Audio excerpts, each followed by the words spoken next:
क्या सरकार से? देखिए, लोगों का बड़ा विश्वास नरेंद्र मोदी जी की नीतियों के प्रति है।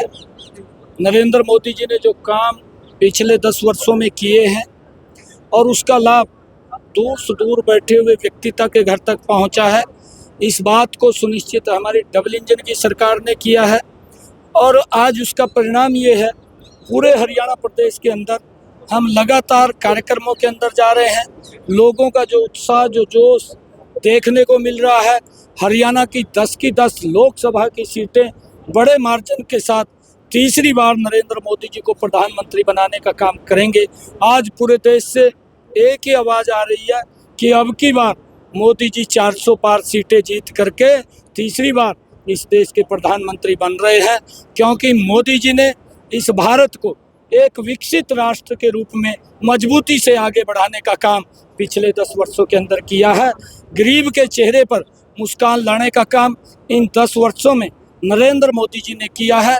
गरीबी के प्रति इन 10 वर्षों के अंदर नरेंद्र मोदी जी ने ईमानदारी से बड़ी मजबूत लड़ाई लड़ी है और उसका परिणाम ये है कि जो चाहे आयुष्मान कार्ड है, चाहे प्रधानमंत्री आवास योजना है और चाहे प्रधानमंत्री जन धन खाते हैं, चाहे प्रधानमंत्री उज्ज्वला योजना के तहत गैस का सिलेंडर देने की बात हो, चाहे दिवाली में अशोक तंवर जी के काफिले में हमला हुआ है, उसको लेकर क्या कहेंगे? विरोध भी हुआ तो काफिले में हमला किया गया। देखिए, ये दुर्भाग्यपूर्ण है।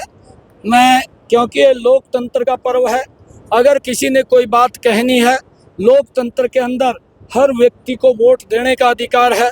वो वोट दे करके अपना विरोध दर्ज करा सकता है, परंतु इस प्रकार से लोकतंत्र के अंदर लोगों को रोकना, प्रत्याशियों को रोकना, ये दुर्भाग्यपूर्ण है। ऐसा नहीं होना चाहिए और ये मेरे ख्याल से कहीं ना कहीं छोटी सोच का परिणाम है कि जब सरकार लगातार वार्ता के लिए भी तैयार है और इस प्रकार की अगर बातें होंगी तो ये कहीं ना कहीं लोकतंत्र कमज़ोर होगा। जो लोग इस देश से प्रेम करते हैं, इस देश से प्यार करते हैं, मैं उन लोगों से कहना चाहूँगा कि इस लोकतंत्र के पर्व के अंदर वो सब भी मिल कर के इसको मनाएं। और किसको वोट देना है, किसको नहीं देना है, जिसने काम किए हैं लोग देख रहे हैं कि कौन काम करने वाले लोग हैं, कौन बात करने वाले लोग हैं, कौन घोटाला करने वाले लोग हैं, कौन भ्रष्टाचार करने वाले लोग हैं, ये लोगों को मालूम है। ये शीशा सामने है।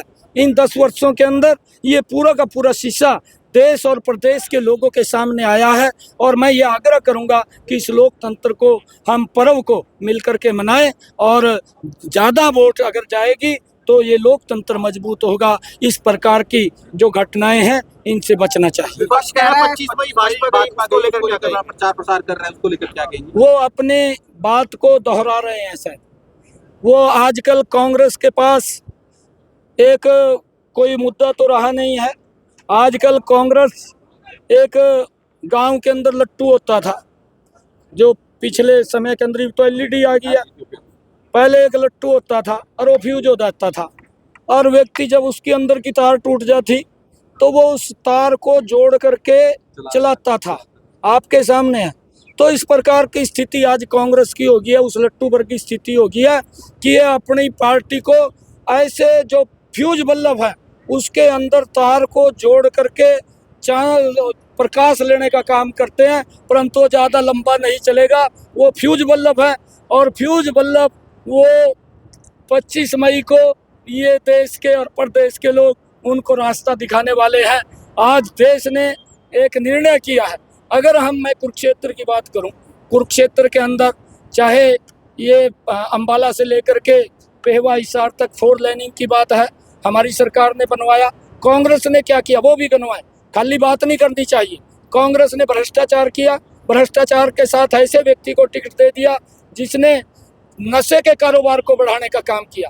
इस बात का अचरज होता है कि जो व्यक्ति नशा हटाने की बात करता है वो नशा बढ़ाने के अंदर, जेल के अंदर है और वो नशे को खत्म करने की बात करता है। प्रधानमंत्री जा रहे हैं, हरियाणा में 2 रैलियां रखी गई है प्रधानमंत्री जी की। कुरुक्षेत्र में खास तौर पे उद्योगपति नवीन जी चुनाव लड़ रहे हैं, इनके लिए भी आएंगे नवीन कोई खास? नहीं, देखिए, जो कार्यक्रम उसका बिल्कुल आएंगे, ऐसा नहीं है।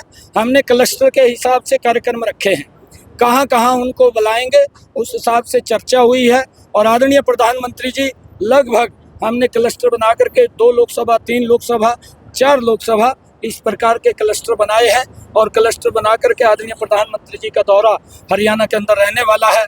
और मैंने कहा है कि इन 10 वर्षों के अंदर चाहे कुरुक्षेत्र के अंदर रेलवे एलिवेटेड ट्रैक बनाने की बात हो, चाहे कुरुक्षेत्र के अंदर भगवान श्री कृष्ण आयुष विश्वविद्यालय बनाने की बात हो, चाहे कुरुक्षेत्र के अंदर केंद्रीय विद्यालय खोलने की बात हो, चाहे कुरुक्षेत्र के अंदर इन 10 वर्षों में भगवान श्री कृष्ण ने जहां गीता का संदेश दिया 250 करोड़ रुपए के लागत से उसका जीर्णोद्धार करने की बात हो, चाहे कुरुक्षेत्र के अंदर जो अंडरपास और ओवरब्रिज बनाने की बात हो। लास्ट सवाल, कल जेल से छूटने के बाद केजरीवाल जी कुरुक्षेत्र आ रहे हैं, क्या कहेंगे? लोगों को वो शराब माफिया का चेहरा दिखेगा।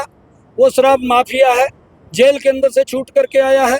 कई बार होता है कि जब कोई व्यक्ति जेल से छूटता है तो अपने आप को अपनी इज्जत ज़्यादा समझता है कि मेरी इज्जत बड़ी हुई है, मैं जेल से आया हूँ।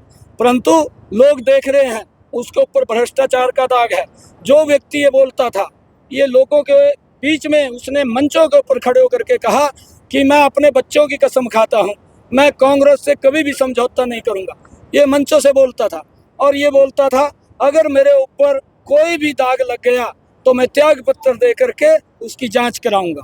ये केजरीवाल के शब्द हैं। और केजरीवाल के ये भी शब्द हैं कि अगर सोनिया गांधी की जांच कराई जाए ये तिहाड़ जेल चली जाएगी।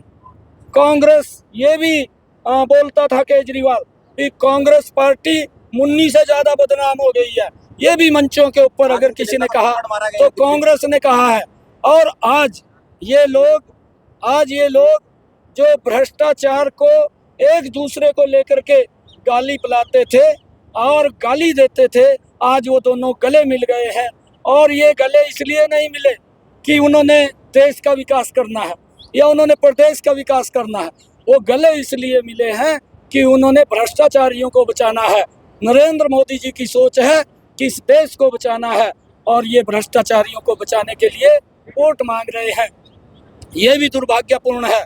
महिला आयोग की एक नेत्री जो इनकी सरकार की थी, राज्यसभा की सांसद थी, और इसके ऑफिस के अंदर इसी के पीए ने केजरीवाल के किस प्रकार से उसको थप्पड़ मार करके उसकी बेइज्जती की है। ये महिलाओं के साथ अपमान है कि महिला आयोग की सदस्य और उसके ऊपर हाथ उठाया हो, ये दुर्भाग्यपूर्ण है। और ये अपने आप को उस बात को इज्जत समझते हैं, परंतु देश भी देख रहा है, प्रदेश भी इनके कारनामों को देख रहा है और इनको 25 मई को बाहर करने वाले हैं। और 25 मई जब 4 जून को रिजल्ट आएगा, 10 की 10 लोकसभा की सीटें, 11 कमल के फूल हरियाणा से खिलेंगे, एक विधानसभा का खिलेगा। नरेंद्र मोदी जी 400 पार सीटें जीत करके तीसरी बार इस देश का नेतृत्व करेंगे।